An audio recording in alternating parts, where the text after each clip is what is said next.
A guy is trying to fake his sleep, but two beautiful ladies tell him to stop pretending. They get closer to him and he's blushing with happiness. The girls start teasing him in order to wake him up, and he's wondering about who these beautiful girls are. All of a sudden, his vision changes, indicating that he was dreaming, but something else is trying to tease him with its tongue.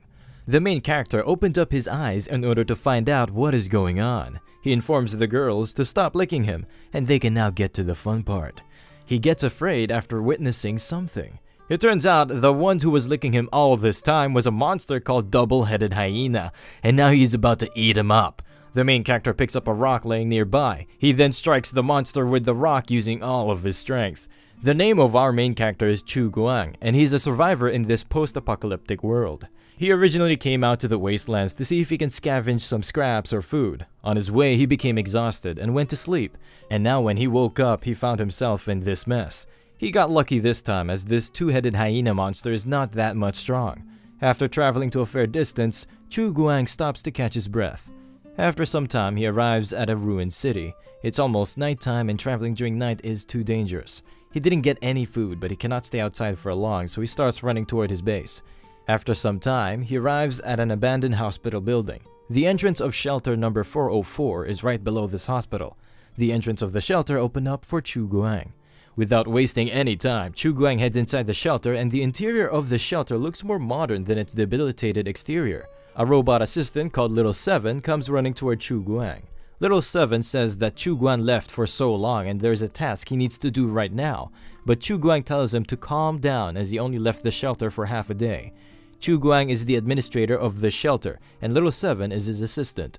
Chu Guang is quite lucky as he got this shelter, which is quite safe in these apocalyptic times. The shelter has a food stock as well, but at this rate, it will be finished pretty soon. Being the administrator, Chu Guang has a lot of responsibilities as well, and one of those responsibilities is to use Earth's internet to bring a group of people called players into this world and have them reclaim these wastelands.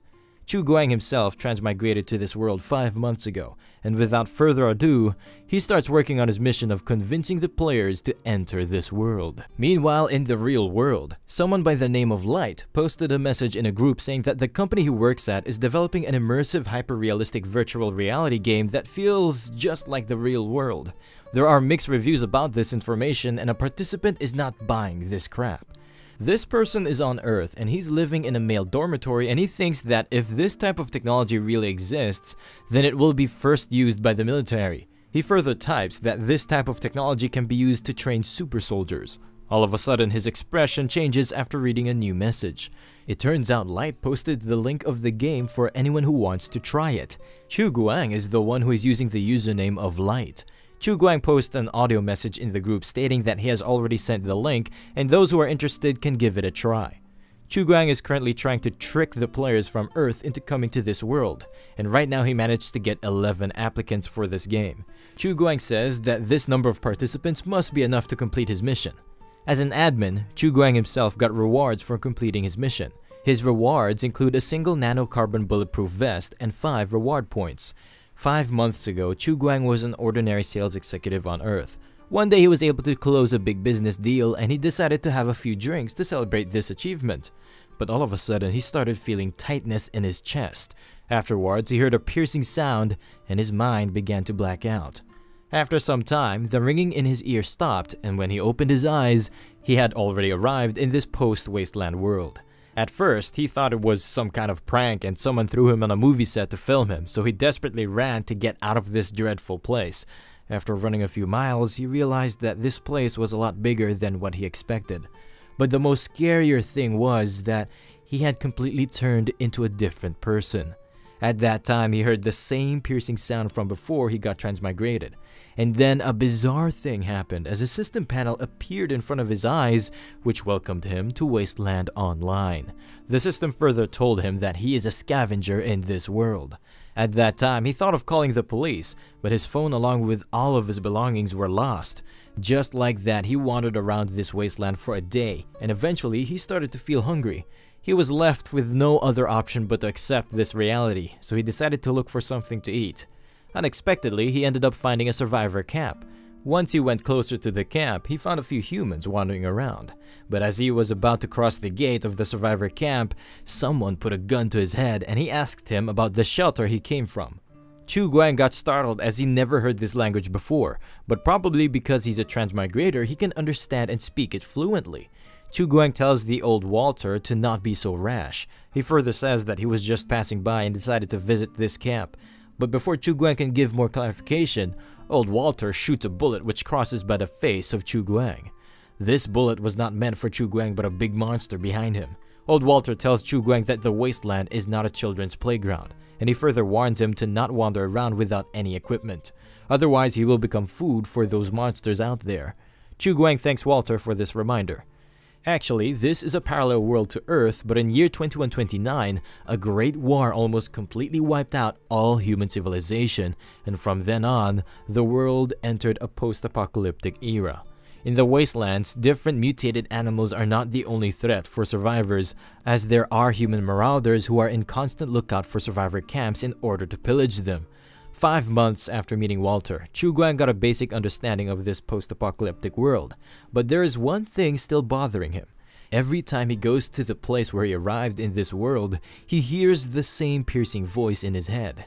After scavenging for hours, Chu Guang arrives at an abandoned hospital building. The piercing voice started to get louder as he came closer to the building. The noise, which kept calling for him, was coming from inside this building. After following the sound, he arrived at a shelter door. Chu Guang touched the center of the door and it started reacting to it. In a few seconds, the door finally opened up. The interior structure was too modern and it didn't match its outer abandoned hospital. Something from the shadows of the shelter started to approach him and he thought that maybe he accidentally released something like a hidden boss from Dark Souls. But once it came closer to him, it turned out to be a little robot. The robot congrats Chu Guang for becoming the administrator of shelter number 404, and he tells him that he's not a monster, but he's a helper. After some time, a new system window appears in front of him. The system states that he was a scavenger NPC, and now he is successfully ranked up to a level 0 administrator.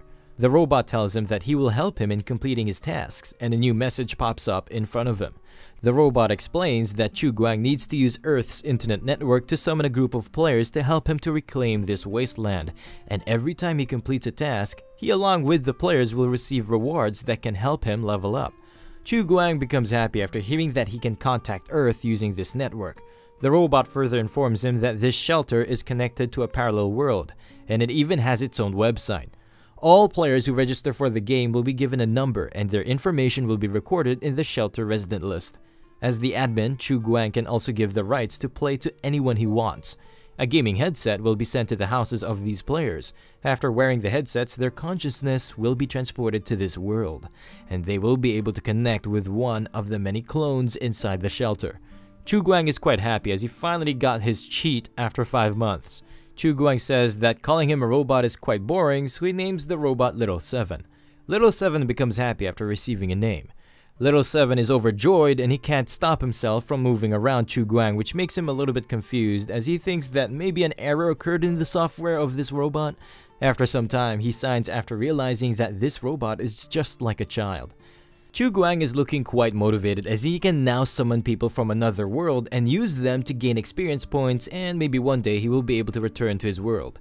After that, the system gives him a task of making a minimum of 4 people register to this game, and after the completion of this task, he will be given a nano bulletproof vest and 5 reward points. Meanwhile, in the present, in a male dormitory on Earth, the same player was wondering about the authenticity of this game. Chu Guang was trying to convince the players to join this game and the nerds were crazily discussing the features of this Wasteland game. The player thinks that this game must be 100% fake and he tells Light that he cannot attract any players with this strategy. At the same time, Chu Guang was furiously typing in order to answer the queries of these people. At last, he tries to go all in and he posts the link of the website of the game for those who want to try it out. Although this player don't believes in what Light is saying, but if all of that is true, then his fantasies that he could not accomplish in Skyrim even after installing more than 100 mods can come to life. He always wanted to have a harem full of wives and luxury. The student becomes filled with lust and clicks on the join button in order to find out if this new technology is fake or not. Not only him, but some other curious members registered on the website as well. Wei heads to a canteen of a certain university. There he overeats a lot of spicy chicken. After winning the war against the food, he heads back to the dorm with his bloated tummy. He opens the door to his dorm to find a package. His roommates ask him if he ordered something, but Wei is confused as he didn't buy anything online. Wei is suspicious, but the excitement gets the best of him and he opens the box. There is a VR headset inside the box. Wei picks up the VR headset and he's bursting with excitement. Without wasting any time, he equips the headset to find out if it really works.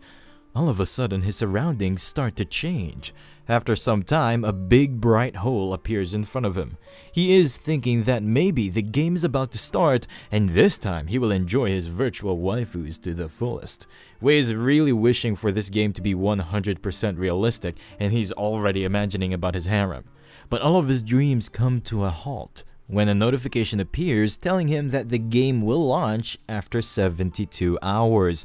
Wei gets pissed and he starts cursing at the game as he had already took his pants off and he was about to pop a nut with his virtual waifus. After hearing the screams of Wei, all of his roommates get up from their sleep and they beat up Wei after finding him pantless, and one of them even takes away the VR helmet from him to check it out. Meanwhile, on the other side, Chu Guang is busy chatting with the group members. Wei asks the other group members if they have also received their headsets. It seems like only 4 members got headsets, and all of them say that the headsets just appeared inside their rooms while they didn't even put their home address while registering for the game. No one knows who put them there, and it looks a bit suspicious.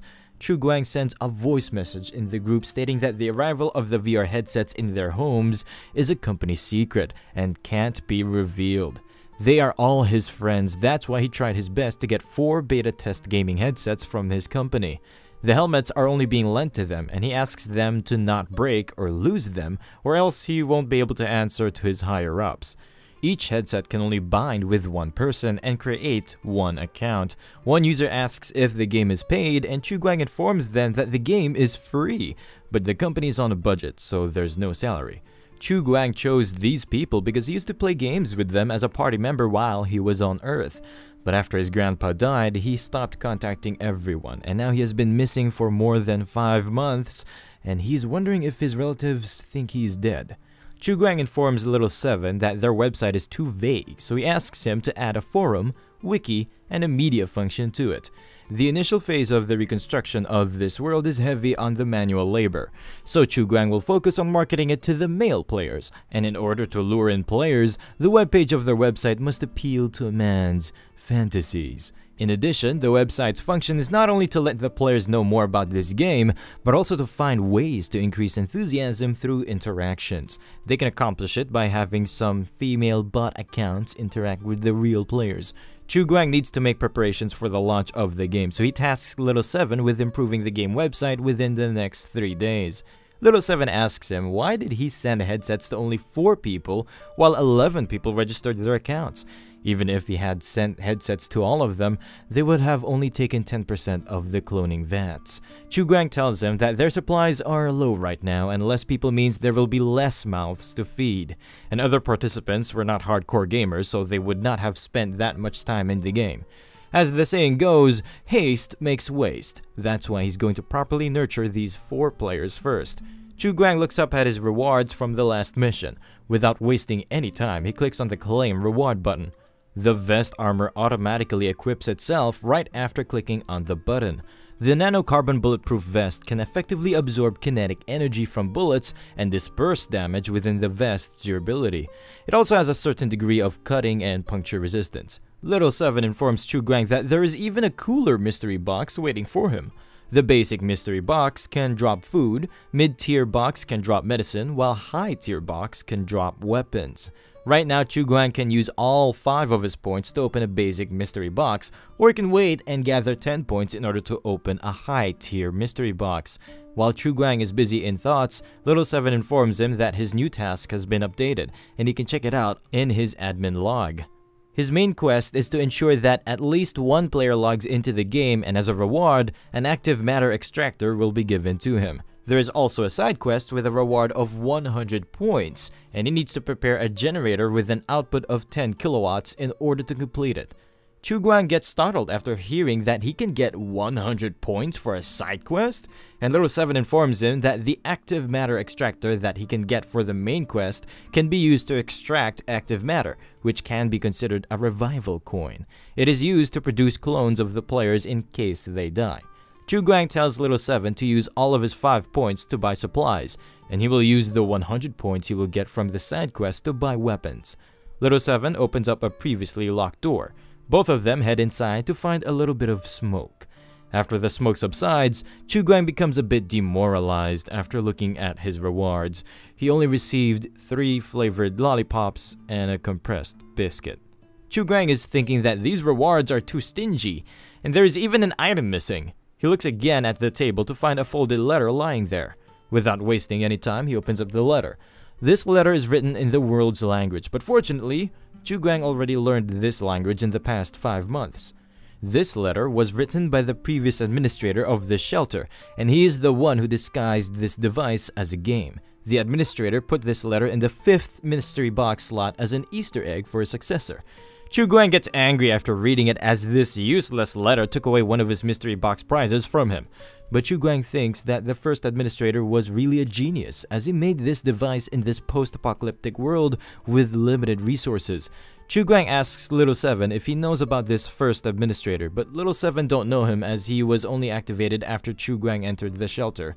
Chu Guang tasks Little 7 with finding out the information about the first administrator from the shelter's database. According to the data in the shelter database, it has been over a century since the previous administrator transferred the operation authority. A great war erupted at that time. Both sides used all of their arsenal to send their opponents to their graves. After the war, the human civilization was in ruins, and this world entered the Wasteland era. The data further shows that a long post-war nuclear winter almost wiped out all traces of human civilization, and the information about the first administrator has been deleted from the database. Chu Guang leaves things as they are for now. The player will arrive in the next 3 days, so he will go visit the recycling center in order to prepare something. Chu Guang orders Little 7 to be a good boy and wait for his return, but Little 7 is worried about his safety. Chu Guang decided to go back to the Bet Street camp to collect food and water for the players, but the way to the survivor camp is teeming with mutated monsters. On his way, he found 2-headed mutated hyenas. These hyenas became deformed as a result of the gamma exposure, and their combat power is even lower than a normal hyena. As long as you have a weapon, even fighting 2 of them at the same time is not that much difficult. Although Chu Guang can't beat them, but there is no need to get into a fight as long as he is not discovered. These mutants are the main threat faced by the survivors, but there are also stronger mutants among them. Things like creepers and other monsters that have mutated to the point where their ancestors can't be identified are the real threat to humanity. 2-headed hyenas are not strong, but they are smart. They often send out 1 or 2 members of their pack to scout an area, just like the mutant cockroaches the moment you see one. Be sure that there are countless more hiding in the dark. After some time, Chu Guang arrives at the Bet Street camp. First, he needs to head to the recycling center to exchange for some chips, and then use them to buy some supplies. Otherwise, the players will not have anything once they arrive in this world. Chu Guang puts some battery cells and glue bottles on a weighing scale, which is never accurate.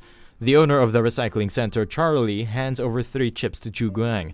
Charlie asks Chu if he wants to buy anything in exchange for these chips, and Chu Guang tells him that he needs a gun. Charlie tells him that he has nothing like a gun, and even if he had one, Chu Guang won't be able to afford it. He recommends buying food and supplies before the prices increase when winter arrives. He further informs him that the temperature begins to drop around this time every year. From the looks of it, winter should arrive earlier this year. Perhaps the first snow will start by October. When winter approaches, the mutants in the wastelands also begin to become more active in order to prepare for the upcoming cold months. During winter, you can't even tell whether the thing hidden underneath a pile of snow is a valuable scrap or the sharp fangs of a mutated rat. When it starts snowing, even the wandering merchants refuse to travel to other cities. Boulder City is 10 kilometers away from this camp, and the markets in there are active even in winters. Charlie used to belong to another shelter, but then he was captured as a slave. He was bought by the mayor of Bet Street Camp on an auction. He was then assigned the job of dealing with the scavengers. If it wasn't for this wasteland, Charlie would have become a doctor or a master engineer, just like his ancestors, instead of a mere registrar. Chu Guang starts heading out after hearing the warnings of Charlie. On his way, Chu Guang is thinking that maybe Charlie looks after him because he thinks Chu Guang is a survivor from another shelter just like him. Chu Guang enters his shed to check out how much money he has left. After adding these 3 chips, Chu Guang have collected a total of 50 chips. These 50 chips will be enough for the initial phase of his shelter. First off, he will buy some tools and repair the area around the shelter. Then he can let the players collect materials from nearby places. Since it is a realistic game, players must start from the most basic levels of work. Other than tools, he also needs rations. Once a clone is bound to a player, it will become a living being that needs to consume food to replenish its energy. If the players become hungry, they might resort to drastic measures, and in the worst case scenario, he might lose control over them. At the very least, he needs enough food to feed 5 people for an entire week, but at least 70 chips will be required to feed 5 people for a week. But since they are just experience points for him to harvest, there is no need to feed them such good food. They can just eat the cheap green wheat produced on the nearby farm. 3 chips are required to buy 1 kilogram of green wheat, and 5 kilograms of green wheat is enough to feed 1 person for 2 weeks. Chu Guang starts heading back to the recycling center. On his way, he bumps into a little girl with a straw hat. The girl says that she is sorry and she didn't bump into him on purpose. Chu Guang remembers that this girl is called Yu Xiao, and she's the youngest daughter of the Yu family. Yu Xiao says that she heard sounds coming from his house, so she was worried that there might be someone trying to rob him. Chu Guang thanks Yu Xiao for worrying about his belongings. Yu Xiao says that there's no need to thank her and she will look after his house when he goes out in the future. Chu Guang advises her by saying that little children shouldn't get close to strangers and her life will be over once she bumps into a bad guy. Yu Xiao says that she knows brother Chu Guang is not a bad guy, as he gave her soup last time when she was hungry. Chu Guang now knows why she's looking after his home in his absence. Chu Guang hands over a lollipop to Yu Xiao and he warns her to not tell others about it or she won't get anything from him in the future. Yu Xiao thanks Chu Guang and she starts biting the lollipop along with the wrapper. Chu Guang takes the lollipop and unwraps it for her. After having a taste of it, Yu Xiao once again thanks Chu Guang for this gift. Chu Guang tells her that this is called a lollipop and all kids in his hometown used to love it. With that being said, Chu Guang leaves and Yu Xiao assures him that she will take good care of his home in his absence. After 3 days, Chu Guang arrives at his shelter. The players will be arriving today, and Chu Guang is excited to receive them. Meanwhile, in the human world, all chosen players turn on their VR headsets. After turning on the VR headsets, their consciousness fades with a bright flash of light. Wei appears inside a pod filled with water, and his character has perception-type abilities. Wei opens his eyes to find himself drowning in a pod. Chu Guang presses a button and the water level becomes lower. Wei comes out of the pod after the water is completely drained. Wei is not alone, and he finds out that 3 other players are there as well, and they are all quite confused about their current situation. White Horse, who is strength-type player, pinches himself to find out if he can feel pain. Player Ample Time, who is agility type, is not happy with his character as he wanted to play as a female character, but the game automatically gave him a male one. Player Great Gale is an intelligence type character, and he says that he was not expecting this game to feel this much real, and he further says that he feels like they were brought to a different life through those VR headsets. Wei agrees with him, and he informs others that this game is so real that he can even feel his underwear slowly turning dry. A door slowly starts to open up and they think maybe Player Light is on the other side. Chu Guang comes out of the door along with Little Seven, and he says that the war ended, but their world has been disfigured beyond recognition, which is why he needs the help of players to reclaim his homeland. He introduces himself as the administrator, and his code name is Dawn.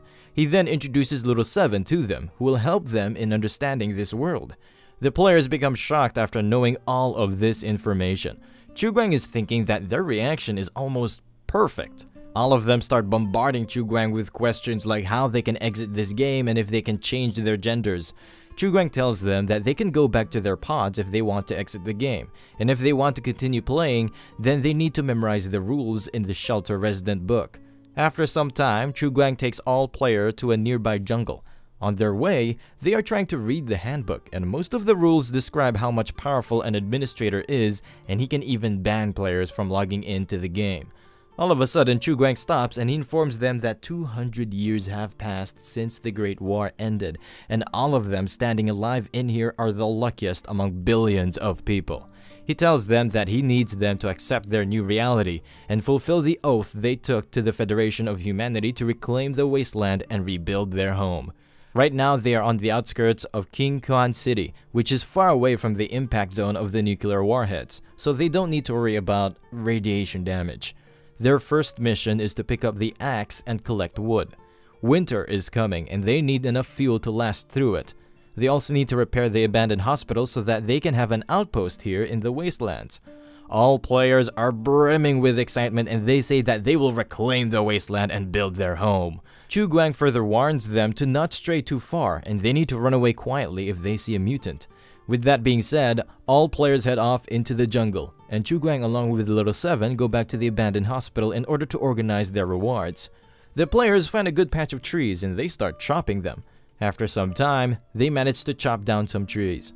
The muscles of White Horse are quite strong in this game, so he can chop trees with ease, while other players are weaker than him. Wei is imagining that soon he will have his own harem in this world.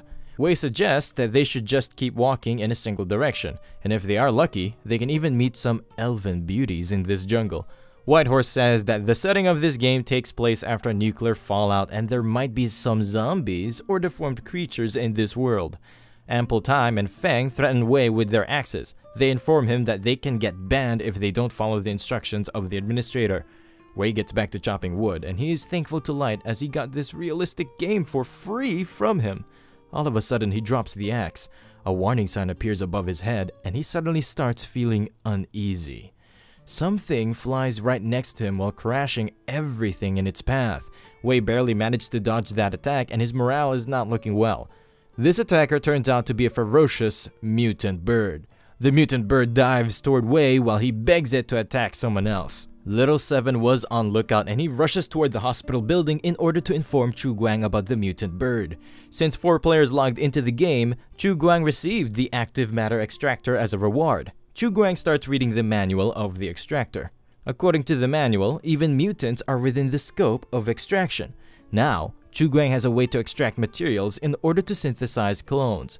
At the same time, Little 7 arrives there with bad news. He informs Chu Guang that a large bird mutant is attacking the players. Meanwhile, on the other side, the mutant falcon is going on a rampage. Player Wei is alive for now as his friends arrived there to help him on time.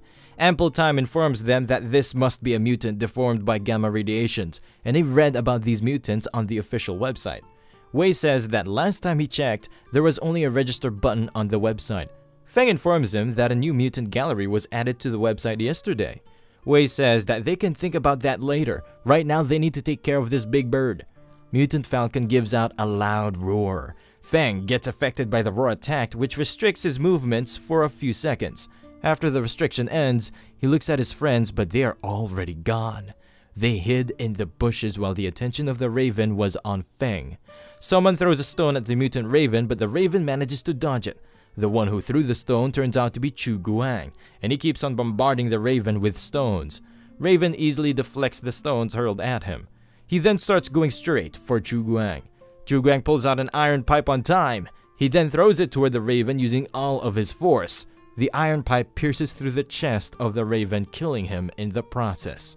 All players who witnessed it says that this NPC is too strong. After some time, Chu Guang starts roasting the dead mutant falcon. The players ask if they can really eat a mutated bird, and Chu Guang informs them that they can eat most of the mutated animals after cooking them. Ample Time asks if this falcon got bigger because of radiation, but Chu Guang corrects him by saying that aside from gamma radiations, there are many other factors like viruses, bacteria, and bioweapons which contribute to the animals getting so much bigger. He further informs them that mutants are just one of the threats they need to face in this wasteland. In some cases, humans are more dangerous than mutants. He further says that the falcon will be ready to eat in a few minutes. The players say that they cannot eat such a thing in one go, and maybe they should refrigerate the leftovers. Chu Guang informs them that only the mayor of the Bet Street Cap has something like a fridge inside his castle. The players become amazed after hearing that there is a castle in this world. Wei imagines himself as a mayor in his future. His castle is filled with beautiful girls and they are quite obedient. White Horse tells Wei to quit daydreaming while Ample Time asks Chu Guang about how much wood they need to gather. He tells them that they need to gather as much wood as they can. Chu Guang is thinking that these players are different from him. They can leave at any time and there is no drive for survival. And if he wants them to keep on working, then he needs to reward them. Chu Guang informs them that they will get points if they gather thick logs, which can be exchanged for prizes. A surge of energy starts emitting from the players once they hear about these rewards, and they run off in order to gather more logs. The players worked tirelessly through the whole day and they gathered a lot of logs. Chu Guang informs them that they earned over a total of 2,000 contribution points. White Horse alone earned 800 points and he exchanged them for 2 roasted legs. In real life, White Horse is an owner of a brick factory and sometimes he helps his workers in moving bricks. That's why he's good at physical stuff. Ample Time and Wei have both earned over 450 points and they exchanged their points for falcon wings. Feng is the weakest among them and he only got 300 points. His friends start cheering him up and Chu Guang is thinking that they did better than what he expected, and it's a good thing that they are satisfied after getting roasted falcon as a reward. He was previously thinking of giving them 2 lollipops, but they would have killed him for giving out such a petty reward. Chu Guang informs them that they can see their current contribution points on the website.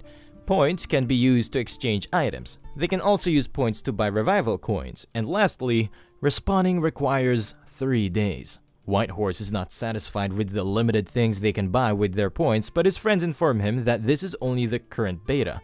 They can use this time to gather more contribution points, which will give them a head start once the game is officially launched. Chu Guang is thinking that this world has another language, and the players can't understand it since they are not transmigrators like him, and he needs to create some kind of translator to solve this issue. Ample Time asks that they don't have electricity on their outpost, and maybe they should use a generator. Chu Guang informs them that they have 1 generator in their shelter, but he has no knowledge about electrical engineering. Chu Guang says that if they can solve this problem, he will give them a reward, and Fang starts brimming with determination, but he stays silent. Wei says that they can power up their outpost by simply bringing an extension cable from the shelter. Chu Guang informs them that they don't have that long extension lines. Plus, the electricity in the shelter is not unlimited either. It's almost nighttime, so players start heading back to their pods in order to log out. After they log out, Chu Guang is thinking that in the future, he needs to find players from a different time zone or someone who doesn't need to work in the morning. Otherwise, defending the outpost alone every night will be tough. Little 7 shows the current physical state of all players. Right now, they are all below 1%. The value of players can be increased as long as they continuously stimulate their survival instincts and exercise. Chu Guang is thinking that he will level up the players by giving them some targeted training in the future. Meanwhile, in the real world, Feng is a professor at Jinling University. After his class ends, he is thinking of asking Professor Wang about the electric generator later during lunch. After some time, Feng heads toward cafeteria to find Professor Wang. Professor Wang is quite popular among girls, and they are saying that he is 30 years old, but he's still so handsome. But they don't know why Professor Wang is eating food with that weirdo physics professor. Professor Wang waves at his fangirls and he tells them to stop watching him and eat their food. The fangirls become crazy after hearing the voice of their crush. Professor Feng says that he has been reading a post-apocalyptic novel, and he was wondering about how can the unlucky survivors generate electricity. Professor Wang says that there is no need to take the content of a novel so serious. He further says that such questions only matter if they can travel to a post-apocalyptic era. Professor Feng gives off a straight face without replying, but he is confused from inside as to how Professor Wang knows about it since there were only 4 spots for the closed beta. Professor Wang breaks off the silence while saying that he was only joking with him. Professor Feng becomes a bit relieved after knowing it. Professor Wang says that he usually reads cultivation novels, so he don't really know much about post-apocalyptic worlds, so he asks Professor Feng to tell him about the background of this post-apocalyptic world. Professor Feng informs him that this novel is set 200 years after a nuclear fallout. Professor Wang says that by that point, every unprotected electronic equipment will be damaged by electromagnetic pulses from the nuclear explosions.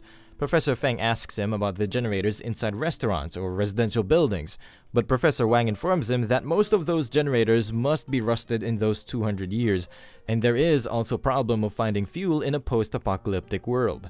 Professor Wang says that there might be still a way. Professor Feng pulls out his notepad and he starts writing it. Professor Wang explains that every car has a recyclable generator, and as long as they can repair it a bit, they can power on small appliances with it. And if they can somehow find an inverter, they can upscale its power, which can provide a lot of electricity.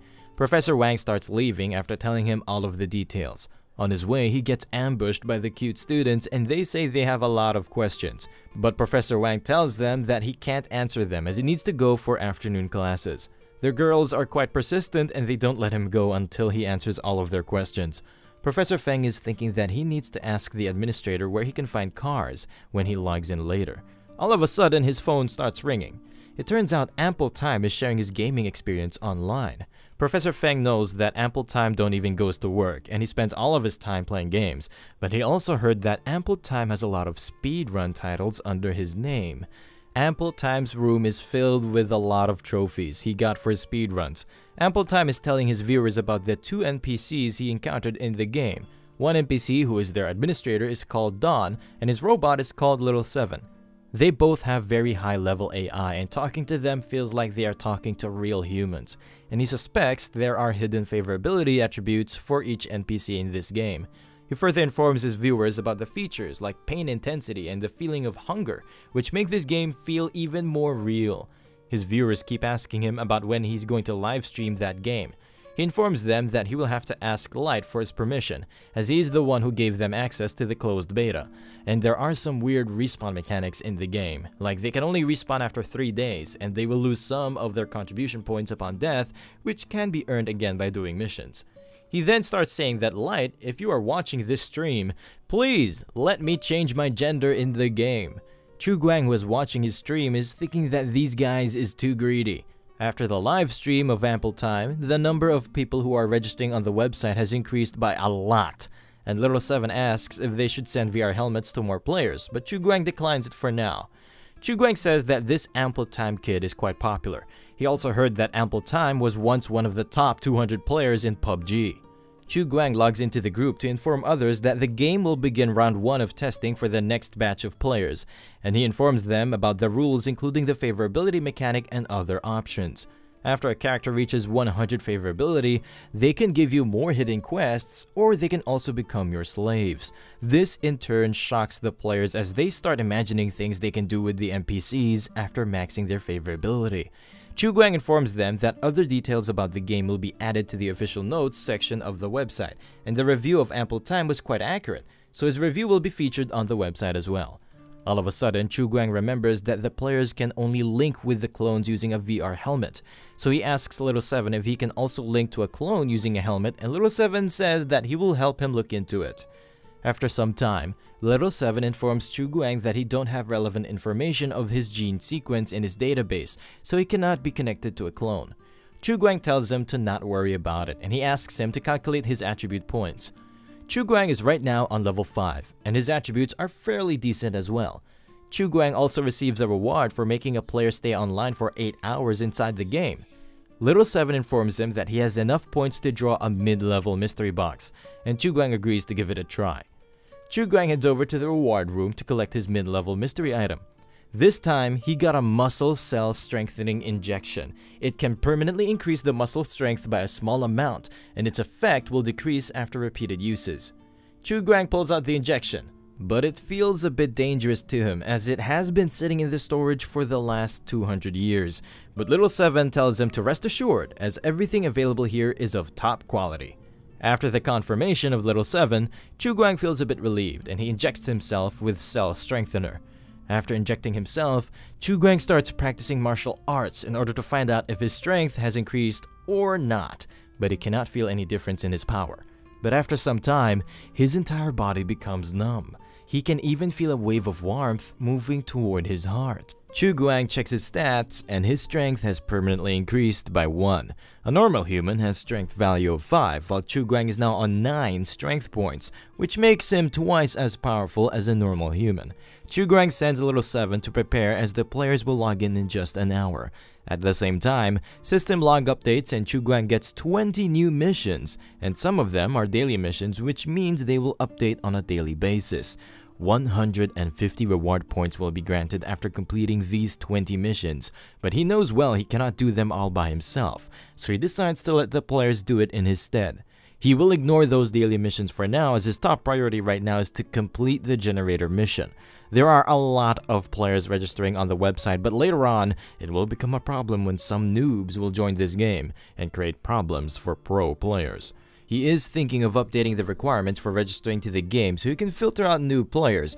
A female group member who is not that much active before in the group takes some interest in it. She's a fashion designer, but right now she cannot think about any new designs. After reading the conversation of the group members, she thinks that maybe she should give this game a try.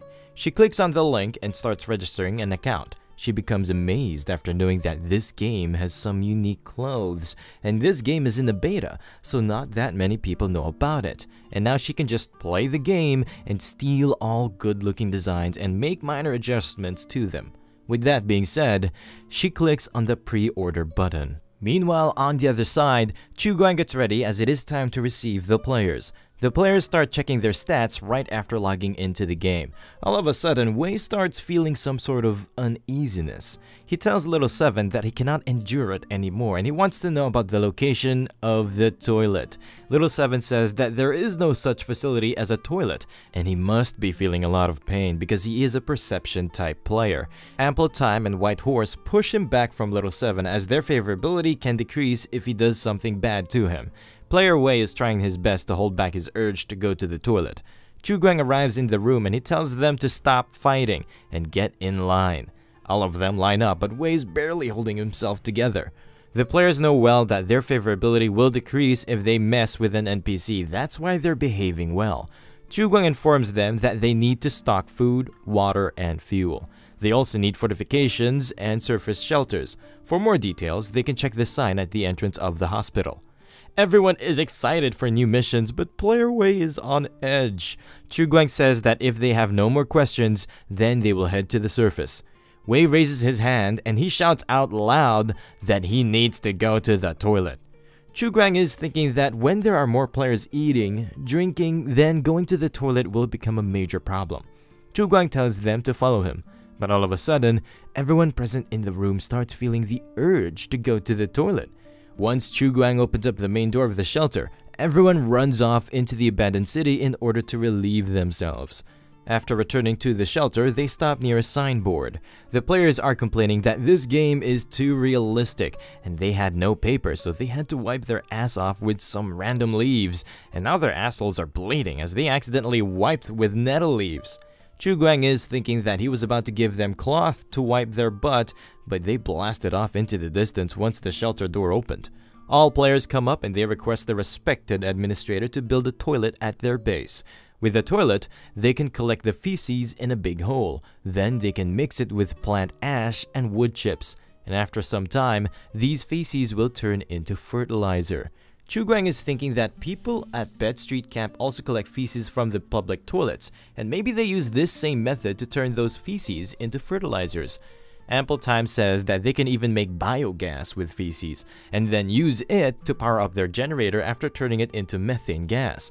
Chuguang informs them that they are going to need a lot of plastic in order to build such facilities, but the Wasteland are filled with plastic, so they will not have that much difficulty in finding it. He further informs them about the notice board where the missions are listed. Chuguang adds a new mission of finding plastic bags and bottles on the notice board along with some other missions. The players become even more amazed as the administrator NPC just added a new quest according to their needs. Player Feng raises his hand and he informs Chuguang that he has a convenient way for getting a generator, and Chuguang tells him to go ahead.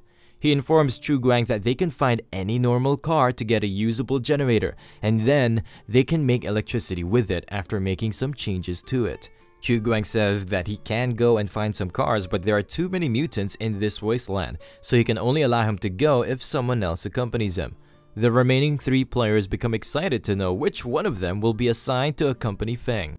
Guo Cheng chooses Wei to accompany Feng on this mission. Wei accepts this task without any complaints as he needs to gather a lot of contribution points and he cannot offend the administrator NPC. Guo Cheng tells them both to accompany him inside so they can get a map and equipment required for this mission. After some time, Wei and Feng arrive at the parking lot, but this whole place has been picked clean. Feng tries to open the bonnet of a car, but he's lacking in strength. He then shouts at Wei to help him out. Both of them use their full force to open up the bonnet of a car. They are both wondering if the thing in front of them is a generator, and Feng asks Wei to help him out as he knows how to drive a car. Wei says that he is a driver, but only in need of speed game. But all of a sudden, he remembers that Feng has his own car. Feng informs him that he lives in a dormitory and he only has a bicycle. After some time, Feng manages to find the engine, but he cannot find the power supply. Wei says that it has been 200 years since the apocalypse happened, and the survivors must have dismantled everything by now, and maybe they should flip the recycle bins and see if they have anything good. Feng is thinking that maybe finding a generator from a scrapped car body will be impossible. All of a sudden, Wei shouts out that he made a major discovery. This major discovery turns out to be a hole, and Feng says that it must be the entrance to the waterway. Wei says that they should head inside, but Feng tells him that even the administrator didn't mention this place, so it must be dangerous. Wei says that they cannot return empty-handed, and maybe this place is a hidden dungeon which will trigger some secret missions. Wei is thinking that maybe they will find some ladies imprisoned inside this dungeon which need to be saved. And after saving them, the ladies will help them repopulate this wasteland. On the other hand, Feng is thinking that maybe there is a generator hidden inside this secret area. With that being said, both of them head inside the waterway entrance. They are amazed to find out some blue mushrooms. They start collecting the mushrooms in a plastic bag so they can take them back to the administrator, and they cannot eat them without identifying whether they are poisonous or not, because last year, 8,000 people in their country died after eating poisonous mushrooms. They have picked all mushrooms, so Feng suggests that they should head back, but Wei says that this place is safe, and they can walk further inside. Wei starts running ahead while Feng tries to stop him. All of a sudden, Wei stops after a warning sign again appears above his head. He remembers that he's getting the same oppressed feeling that he got when he encountered the mutated falcon. It turns out that he is a perception-type character. That is why he's more sensitive to dangerous things. All of a sudden, they hear some roars, and Wei starts running back without even warning Feng. Their attackers turn out to be two worm-type mutated monsters. Meanwhile, on the other side, Ample Time and White Horse just finished making toilet. Chuguang rewards 200 contribution points to both of them for their hard work. He further informs them that in the future, they will have to store the feces and the urine in different spots because they have different uses, and once they are mixed together, they will lose some of their individual usefulness. Chuguang further informs them that there is a water source within a kilometer, but they have to be careful while drawing water because there are many mutants around that area. Chuguang is thinking that these guys stink, and once there are hundreds of people in the shelter, hygiene is going to become a major problem. And pharmaceutical reserves are also lacking in the shelter, so there will be huge consequences if a pandemic breaks out. Ample Time suggests that they should build a bathhouse because there might be female players joining them in the future. He further says that girls are too delicate, so they can't let them bath outdoors. White Horse says that they should also make a place for the ladies to scrub each other. Their fantasies are going wild, and Chuguang is thinking that he has never seen such shameless perverts of higher caliber. All of a sudden, Wei comes running toward them while calling out for help. He comes to a stop near the feces pit and Feng is right behind him. Feng crashes into Wei and both of them fall into the feces pit. The blue mushrooms they collected get scattered throughout the pit. Ample Time and White Horse come up to them to check on them, and they are thankful that the feces pit is empty for now. Chuguang picks up one of the blue mushrooms. These blue mushrooms are something good, which makes Chuguang happy, and he thanks them for their hard work. After some time, Chuguang makes a soup for them. The soup tastes like bland green beans, but the players are gulping it down without any complaint. After they are done eating, Chuguang asks them about where they found these mushrooms. Feng says that they couldn't find a generator, but they found an entrance to a waterway system which had a lot of mushrooms. They ask Chuguang if these mushrooms are edible or can they be used as materials for brewing potions. Chuguang informs them that these things are called blue angels. If they eat it, they will be able to see a real angle within an hour. Only mutants immune to poison can eat them. In the past, Charlie informed him that these blue mushrooms can be used to cure non-fatal damage caused by gamma rays. They are usually shipped to the Boulder City and their price is fairly decent as well.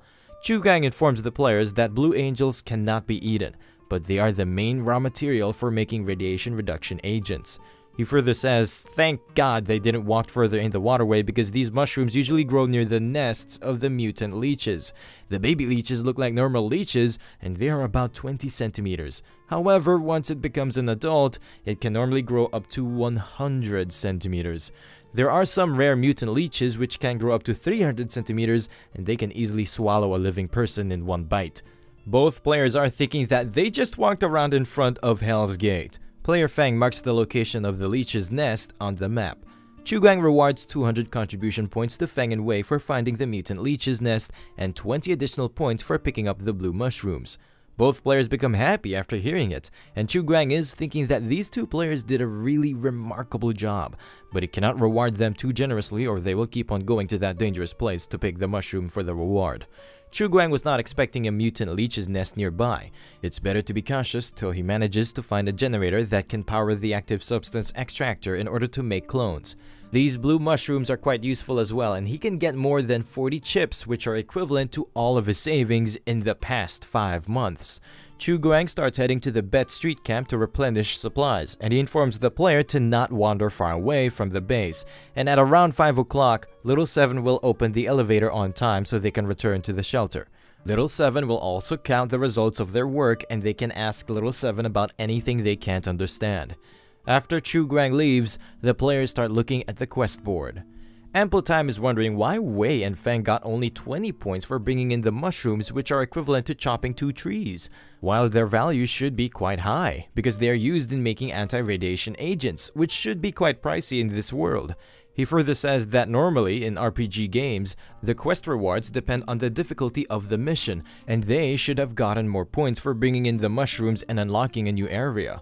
In this game, they can do some extra missions other than those mentioned on the quest board.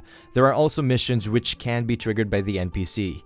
In the afternoon, they did all the missions assigned to them by the administrator, and most of these missions were given to them after the NPC heard their opinions. Ample Time says that maybe the rewards depend on the favorability of the NPC. So in short, they can get a guaranteed reward for completing the fixed missions on the quest board, and actively triggering new missions will improve the favorability of the administrator NPC. Ample Time further says that his speculations are based on the fact that Wasteland Online is a completely immersive game, but there is something wrong with the administrator. Little 7 acts like a real NPC robot, but the administrator's intelligence is quite high, as if he is acted out by a real person. He comes to a conclusion that maybe there is something deeper going on here and the administrator might be tricking them. Wei asks him if the administrator is really exploiting them, but Ample Time informs them that the administrator being a real person is just his speculation, and they were also saved by him a few times. Rather than finding out if he's a real person or not, Ample Time is more concerned about how to accumulate more NPC favorability before the start of the second round of beta testing. All of them form a team in order to ensure that they have a better starting point than the other players in the second round of beta testing. From now on, they will share all information among them and find out ways to increase their strength. With that being said, Ample Time starts distributing missions to other players. Meanwhile, Wei is thinking that Ample Time is so smart that he made himself the leader with a few made-up theories. Ample Time and White Horse will continue to chop wood until they log out, while player Wei and Fang will investigate the area around Lakeshore for monster nests. After some time, a merchant caravan arrives at the Bet Street camp. There's a beautiful human slave girl in that caravan as well. The scavengers get excited after seeing such a fine product, but it is a bummer that she will be served to that pig of a mayor. Mr. Lee is the leader of this merchant caravan, and he orders his men to quickly unload the supplies. Charlie welcomes Mr. Lee in place of the mayor of Bet Street camp. Mr. Lee brings forward the female slave girl, and he informs Charlie that this woman is the product their mayor wanted, and Charlie should carefully deliver it to the mayor. At the same time, Chugang arrives at the camp, and he is thinking that this person Lee is here once again. Female slaves are quite expensive, and they are considered a luxury, and only the mayor of Bet Street camp can pay for such a luxury. Chugang has never seen the mayor, so he is thinking that he must be a pig-looking bastard, but he's not here for the mayor. Since the caravan from the Boulder City is here, maybe he can find a good buyer for these mushrooms. Mr. Lee handsomely pays the laborers who just unloaded the cargo. Mr. Lee is about to leave after doing his business with Charlie. Chu Guang kindly asks Mr. Lee if he's free to do some business with him. Mr. Lee asks him if he's one of the marauders. Chu Guang says that he don't have any ill intentions and he just wants to trade with him. Inside his mind, he is thinking that even if things go wrong, he is wearing a carbon nano body armor which can buy him enough time to escape from here as long as he don't get a headshot. Mr. Lee says then he must be a new scavenger on Bet Street Camp. Mr. Lee informs Chu Guang that he don't do small business and Chu Guang should sell his rubbish to Charlie. Chu Guang opens his 2 bags of 2-kilogram blue mushrooms and he asks Mr. Lee if these products look like rubbish to him. Mr. Lee becomes amazed and he asks Chu Guang about where did he got them from. Chu Guang says that he got it from a random sewer next to a mutant leech nest and if Mr. Lee wants to go there and check for more mushrooms. Mr. Lee replies by saying that he was just joking around and he asks Chu Guang for how much is he planning to sell them for. Chu Guang says that there are 2 kilograms of mushrooms here so he wants 200 chips for them. Meanwhile, Chu Guang is thinking that if he had sold these to Bet Street merchants, then he could have barely gotten less than 50 chips for them. Mr. Lee agrees to his offer without thinking, and Chu Guang is thinking that maybe he offered them for too cheap, and he should have raised the price. Chu Guang is thinking that pig of a mayor must be selling these to the merchants for far more than that. Mr. Lee tells Chu Guang to not tell Charlie about this deal. Chu Guang tells him to not worry about it as he's not an idiot. Mr. Lee says that he can give him 200 chips right away, but he can also buy things directly from them, and he will even give him a 20% discount. These merchant caravans are the main suppliers of products in Bet Street Camp, and their items are cheaper than the local market, so Chu Guang says that he wants to buy a gun. Master Lee shows him a 9mm bolt-action iron-barreled rifle which costs 200 chips, plus Mr. Lee will add extra 30 bullets if Chu Guang purchases it right now. Mr. Lee says that if Chu Guang thinks it's too expensive, then he can choose a cheaper iron-barreled 5mm pistol for 100 chips. But this pistol is not recommended for mutants as it is only capable of taking care of marauders. Chu Guang is thinking that these things are so expensive even after the 20% discount, and old Charlie would have even sold these same products to him for a larger price. Chu Guang says that he will buy the 9mm bolt-action rifle plus 60 bullets, and in addition, he wants 25 chips to buy food and other supplies. After hearing it, Mr. Lee asks him if he's trying to negotiate with him. Chu Guang says that there are more than 2 kilograms of mushrooms in that same leech nest, and he can keep on selling those mushrooms to Mr. Lee in the future if he wants. Mr. Lee asks Chu Guang if he wants him to invest in him, and Chu Guang replies by saying that even at this price, Mr. Lee can make a lot of money, and if Mr. Lee invests in him, then he can bring 10 times the amount of goods. Mr. Lee agrees to his proposal, and he is thinking that this deal is the best, and if he can take back 20 kilograms of these blue mushrooms to the Boulder City, then he can make a ton of anti-radiation agents whose price is enough to buy hundreds of 9mm bolt-action rifles.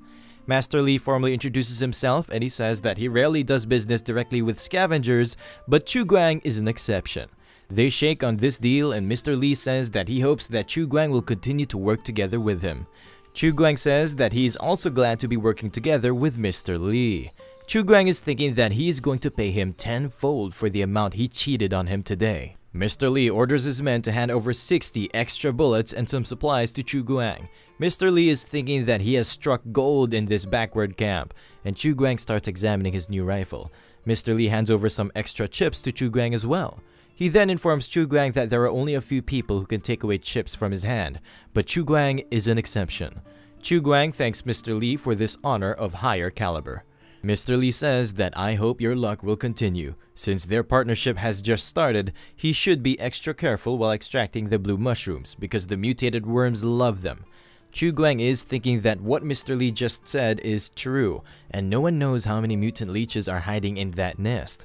The most terrible thing is that ordinary penetrating firepower is not effective against them.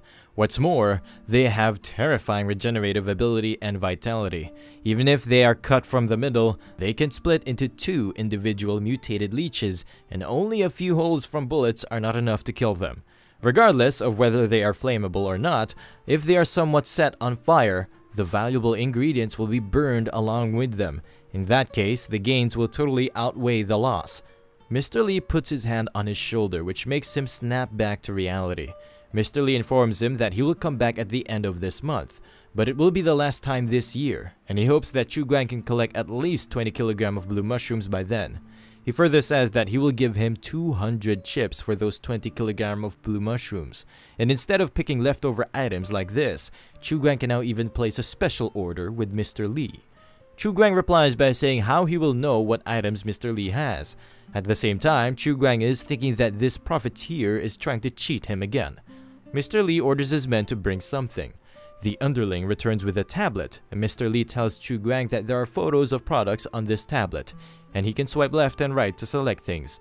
Chu Guang looks through the items catalog, and it seems like this profiteer has a lot of nice items. Chu Guang keeps on browsing, and Mr. is fascinated to find out that Chu Guang already knows well how to use this tablet, and he guarantees that the goods and the photos are exactly the same. After some time, Chu Guang comes upon an interesting item. It turns out there is a 10 kilowatt firewood generator in here. It can provide electricity through burning wood, and it costs 1,200 chips. The second item Chu Guang chooses is a KV-1 powered exoskeleton. It can provide basic defense and also increase the body's ability to lift heavy transportation and pass through complex terrain, and it costs 800 chips. Chu Guang hands over the tablet after choosing both items. Mr. Lee says Chu Guang has sharp eyes and he chooses well. But for the generator, he suggests buying a few more batteries. One chemical energy battery costs 150 chips, and Mr. Lee is the only one who provides these cheap batteries in the whole Wasteland. Mr. Lee further says that he can understand why Chu Guang buyed an exoskeleton, but a generator is not something an average scavenger can afford, and it will be troublesome for him if others find out that Mr. Lee is directly selling his products to a scavenger. Chu Guang tells him to not worry as he will not be taking it to the Bet Street camp, so no one will find out that Mr. Lee sold it to him. After hearing it, Mr. Lee starts leaving, and he says that even if Chu Guang got caught, he will just say he is not the one who sold these products to him. Before Mr. Lee can leave, Chu Guang asks him about the 20% discount on the products he just pre-ordered, and Mr. Lee informs him that the prices he saw was after the 20% discount. Chu Guang shows his middle finger to the caravan and he just says, "Just you wait. I will definitely bleed you dry in the future." Chu Guang starts leaving as well because it's getting late and this area becomes dangerous at night. In the end, Chu Guang decides to spend the night at his shed. On his way, Chu Guang moves through the market where people are going crazy to buy the newly stocked food products and other daily life necessaries. The crowd is quite big this time, and Charlie's on edge because he's selling things non-stop for a few hours. All of a sudden, a person shouts out at everyone to stand properly, as he's going to announce the mobilization order of this month. The person shouts out that before the end of this month, each household needs to hand in 100 kilograms of firewood and 2/4 meter of fur.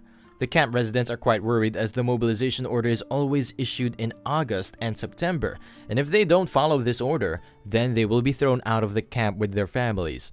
Chu Guang knows well that the mayor is planning to make a fortune before the last caravan of Mr. Lee arrives this year, and he will be using the exchange supplies to spend a luxurious winter.